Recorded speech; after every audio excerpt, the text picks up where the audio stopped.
Bismillahirrahmanirrahim. Welcome to my YouTube channel. I am postgraduate resident of MD Cardiology.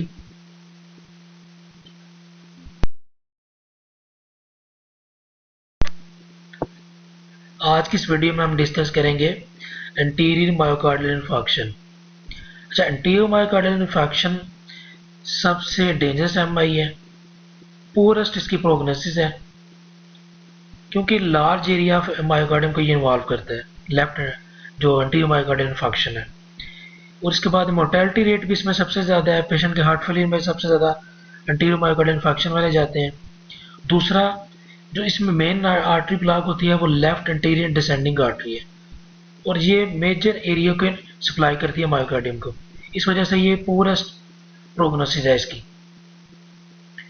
दूसरा, अभी हमने सिर्फ ये याद रखना है कि left anterior descending artery anterior myocardial infarction में ब्लॉक होती है।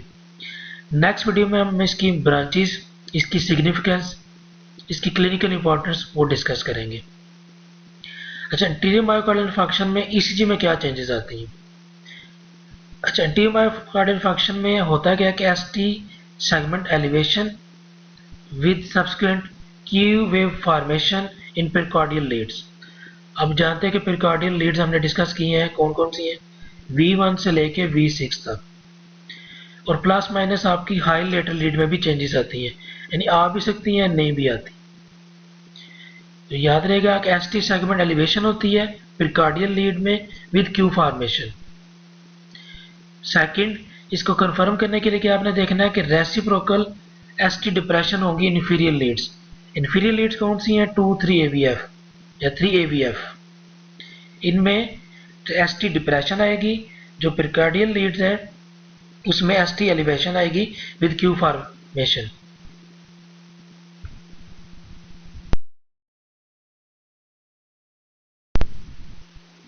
अब हम डिस्कस करते हैं patterns of anterior myocardial infarction. अच्छा, एक हमने जनरल टर्म यूज किया है एंटीरियर मायोकार्डियल इन्फार्क्शन, जो पेरिकार्डियल लीड्स की होती हैं। अब सबसे पहले हम पेरिकार्डियल लीड्स को क्लासिफाई करते हैं 3 में। सबसे पहले septal Leeds V1 and V2, फिर एंटीरियर लीड्स V3 से V4 तक, लेटरल लीड्स V5 से V6 तक। ठीक है। अब according to infarcts, different infarcts with maximum ST elevation, हम एमआई को क्लासिफाई करते हैं। जो सेप्टल वाला एमआई है उसमें V1 V2 में एसटी एलिवेशन आएंगी विद क्यू फॉर्मेशन।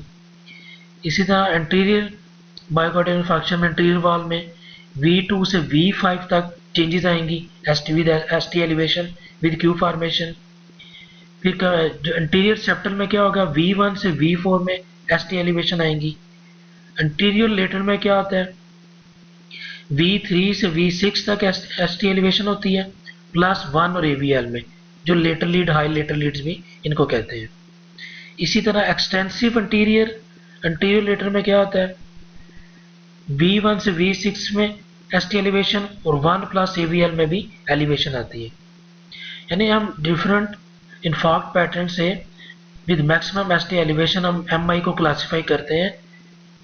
इसमें आ जाता है सेप्टल वाला एमआई, एंटीरियर वाला एमआई, एंटीरियर सेप्टल वाला एमआई, एंटीरियर लेटरल वाला एमआई, एक्सटेंसिव एंटीरियर और एंटीरियर लेटरल वाला एमआई। ये अकॉर्डिंग टू हम एसटी एलिवेशन जो है ना, इसको क्लासिफाई कर लेते हैं।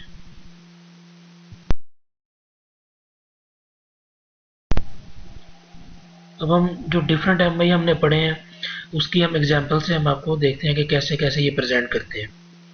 सबसे पहले हाइपर एक्यूट एंटीरियर सेप्टल वाला एमआई, यानी एसटी एलिवेशन एमआई। इसमें क्या आप देखें कि एसटी एलिवेशन है और हाइपर एक्यूट टी वेव्स हैं V2 से V4। हमने याद रखना है कि सेप्टल वाल कौन सा होता है? V2 से लेके एंटीरियर सेप्टल वाल V2 से लेके V4 तक। इसमें आप देखें कि एसटी एलिवेशन है और हाइपर एक्यूट टी वेव है V2, V3 और V4 में। इसी को आप देखेंगे रेसिप्रोकल चेंजेस आ रही हैं जो इंफीरियर लीड्स हैं, उसमें देखें 2, 3 AVF 3 देखें खास तौर पे, उसमें आप देखें वो आपको रेसिप्रोकल चेंजेस आ रही हैं, उसमें एसटी डिप्रेशन हो रही है। उसमें 3 लीड्स में एसटी डिप्रेशन है और ST elevation and hyper acute T waves है V2 से V4 तक, जिसको हम एंटीरियर सेप्टल वाल MI कहते हैं। अब Q वेव प्रेजेंट है सेप्टल लीड में। सेप्टल लीड्स कौन सी होती हैं? V1 से V2 तक। दोबारा सुन लें, सेप्टल लीड्स कौन सी होती हैं? V1 से V2। और एंटीरियर सेप्टल कहाँ से होगी? V2 से लेके V4 तक। अब एक ना Q वेव का आपने याद रखना है कि जब R वेव नहीं आती ना तो Q वेव प्रेजेंट करती है। जैसे आप V1 में देखें और V2 में देखें आपको R वेव नहीं मिल रही, इसको हम कहते हैं Q वेव्स। अब V3, V4, V4 में आपको R वेव्स मिल रही हैं, V1, V2 में R वेव्स नहीं है। ये आपने सिंपल सा याद रखना है कि जब R वेव नहीं होगी तो Q वेव्स होगी, इस जिस तरह V1 और V2 में है। सो अंटीरियर सेप्टल वाल MI किस तरह प्रेजेंट करेगा कि V2, V3, V4 में ST एलिवेशन होगी और साथ ST डिप्रेशन होगी लीड 3 में या इंफीरियर लीड्स में। Q वेव प्रेजेंट होंगी सेप्टल लीड V1 से V2 में। देखें आप V2 में एलिवेशन भी है और V1 में भी, और साथ Q वेव्स भी बनी हुई है। इसको हम कहते हैं हाइपर एक्यूट एंटीरियर सेप्टल वाल MI।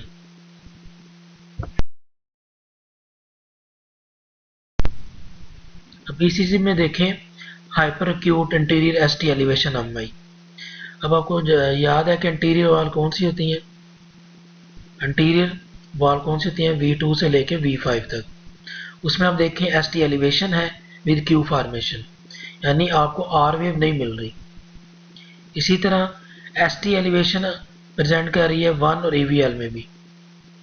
अब हमने इसकी डेफिनेशन में पढ़ा था ना कि प्लस माइनस हो सकता है, 1 AVL में भी ST एलिवेशन आ सकती है।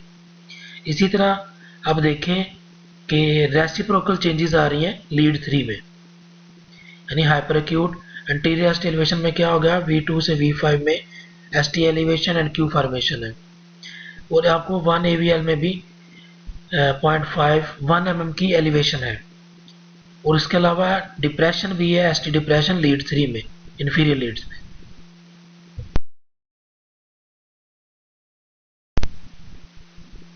अब इसमें देखिए एक्सटेंसिव एंटीरियर लेटरल वाल ST एलिवेशन MI।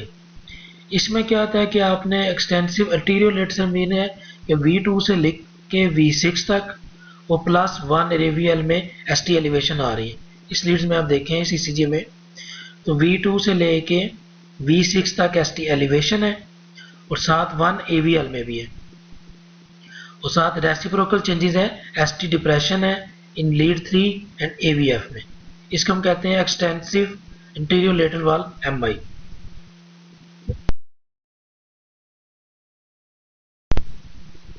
इस ECG में देखें extensive interior ST elevation MI।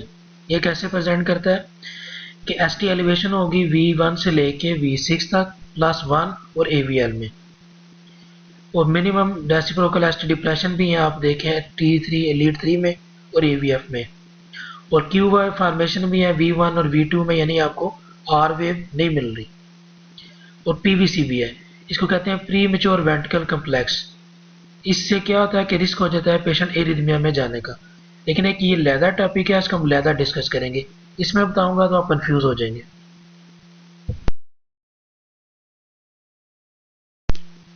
ECG में देखें इसको हम कहते हैं एक्सटेंसिव एंटीरियर वाल MI पैटर्न।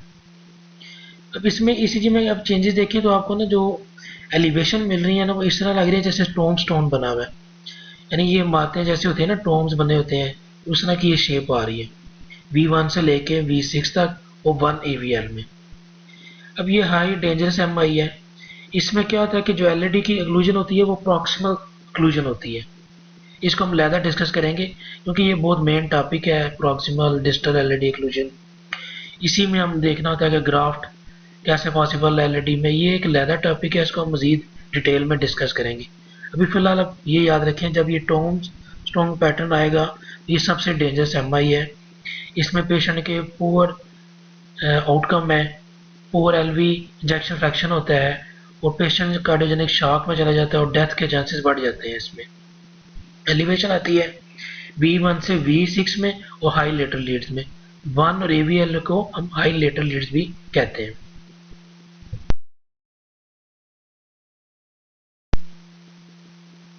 तो इसी में देखें anterior septal wall MI with RBB, ये भी सबसे डेंजरस एमआई है। आरबीबी को हमने पहली वीडियो में मज़ीद डिटेल से डिस्कस किया हुआ है, तो आप प्रीवियस वीडियो देख के आरबीबी पढ़ सकते हैं। उसमें हम आरबीबी कैसे ईसीजी में डायग्नोज करते हैं। इसमें क्या होता है, anterior septal wall MI with RBB, इस तरह भी पेशेंट प्रेजेंट कर सकता है। इसमें क्या होता है कि एसटी एलिवेशन होगी, आप देख सकते हैं V2 से V4 तक है, V5 में भी एलिवेशन है, एसटी एलिवेशन AVR में भी है, एसटी एलिवेशन AVL में भी है, वो greater than MN ST depression and inferior leads में। अच्छा, जब ST एलिवेशन AVR में हो रही हो ना, इसका मतलब है कि patient mostly triple vessel disease है, यानी कि 3 जो मेन नाली है ना दिल की वो बंद होती हैं इसमें।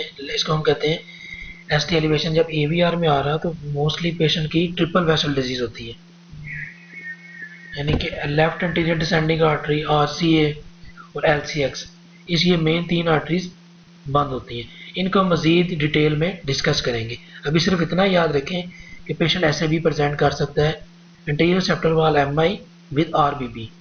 V1 से V4 में ST एलिवेशन है, एलिवेशन है AVR में, एलिवेशन है AVL में, और रेसिप्रोकल चेंजेस में ST डिप्रेशन है इंफीरियर लीड्स में।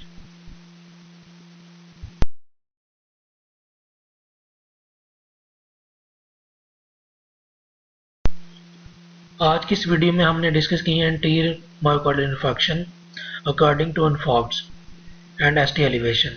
उसमें हमने क्या क्या डिस्कस किया है, septal wall MI, anterior wall MI, anterior septal wall MI, lateral wall MI and extensive anterior wall MI, anterior wall MI with RBB, anterior wall MI with anterior plus inferior wall MI. ये आज की video में हमने discuss किए हैं। अब इसकी मज़ीद टाइप हैं वो हम नेक्स्ट वीडियो में डिस्कस करेंगे वन बाय वन। उसमें डी विंटर, टी वेव्स, उसके अलावा वैलेंस सिंड्रोम और लेफ्ट मेन स्टेम की जब स्टेनोसिस होती है तो ईसीजी में क्या चेंजेस आते हैं। ये 3 मोस्ट इंपॉर्टेंट टॉपिक हैं, वो हम वन बाय वन डिस्कस करेंगे। फिर मज़ीद वीडियोस में हम डिस्कस करेंगे कि जो एमआई है इसमें एलएडी का क्या रोल है। ये जो इसका आज के एमआई में हमने देखा होगा कि एलएडी जब प्रॉक्सिमल ओक्लूजन हो रही है या डिस्टल ओक्लूजन हो रही है तो उसमें कौन से एमआई होते हैं, और ये सबसे डेंजरस एमआई है। लेकिन ये एक लैदा टॉपिक है, इसको हम मज़ीद डिटेल में डिस्कस करेंगे।